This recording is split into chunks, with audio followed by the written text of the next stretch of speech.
কোনো জিনিস খেতে ইচ্ছে করলে সেটা সাথে সাথেই খাবেন, কারণ একজন মা হওয়া নারী বুঝে যে মা হওয়ার সময় যে খারাপ যে একটা সময় আছে যেটা কোনো কিছু খেতে ইচ্ছে করে না, বা তখন যদি আপনার মা আপনার পাশে থাকে তাহলে হয়তো মা হওয়া অনেক সহজ। যেরকম আমি আলহামদুলিল্লাহ আমার মা পাশে আছে, যখনই যেটা বলি মাত্র 10 মিনিটে সেটা বানিয়ে হাজির করে দেয়। যেরকম আজকের এই ফুচকাটা, শুধু বলেছিলাম যে আম্মু আমি একটু ফুচকা খাবো, মাত্র 10 মিনিটের ব্যবধানে ফুচকাগুলো রেডি, বা আমি খেতে পাচ্ছি আলহামদুলিল্লাহ।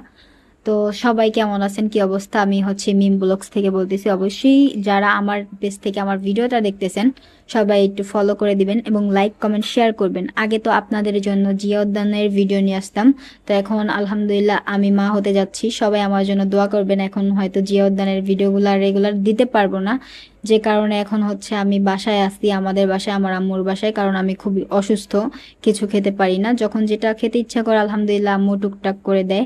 এই যে দেখেন আজকে সন্ধ্যাবেলা বলতেছি যে আম্মু আমার না অনেক ফুচকা খাইতে ইচ্ছা করতেছে। তো মা তো মাই হয়, কারণ মা যেটা শুনে, যেটা যে খেতে ইচ্ছে করে সেটা সবসময় তাড়াতাড়ি তৈরি করে দেয়। আর বাবাকে বিকালে বলছিলাম যে আমার না কলা আর ডিম খেতে ইচ্ছে করতেছে, দুধ। পরে বাবা দুধ কলা ডিম এগুলো সবই নিয়ে আসছে, কারণ ওই যে বাবা মায়ের শখের মেয়ে, বলতে গেলে আদরের মেয়ে। কিন্তু আরেকটা কথা আছে, আমি আমার জামাইয়েরও খুব আদরের, কারণ যখন যেটা জামাইয়ের কাছে আবদার করি আলহামদুলিল্লাহ আমার জামাই সেটা দেওয়ার চেষ্টা করে, ছোট হোক বা বড় হোক। কিন্তু অনেক মানুষ আছে যেটার প্রতি খুবই নজর লাগায়, কারণ তাদের কখনো যোগ্যতা হবে না আমার সামনে আসার, কিন্তু আমার পিছন থেকে আমাকে খোঁচাতে খুবই পছন্দ করে তারা।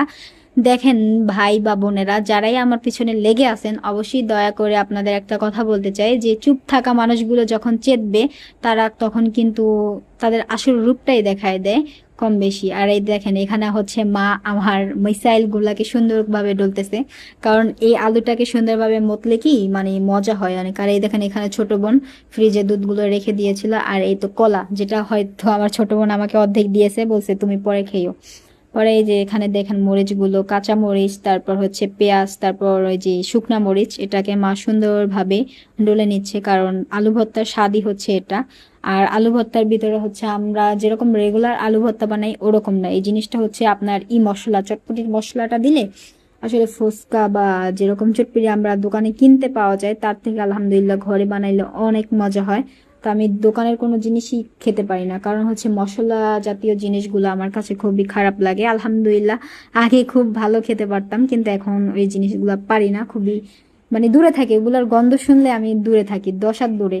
আর আমার হাজবেন্ড তো বলে যে যে জিনিসগুলো আগে তুমি পছন্দ করতে এখন দেখলি বলো না না খাবো না, মানে এই জিনিসটা আমি হাসি যে তুমি তো বুঝো না আমি কেন খাবো না, আমার খেতে খুবই ইচ্ছা করে কিন্তু আমি পারি না। এখানে হচ্ছে ছোট বোন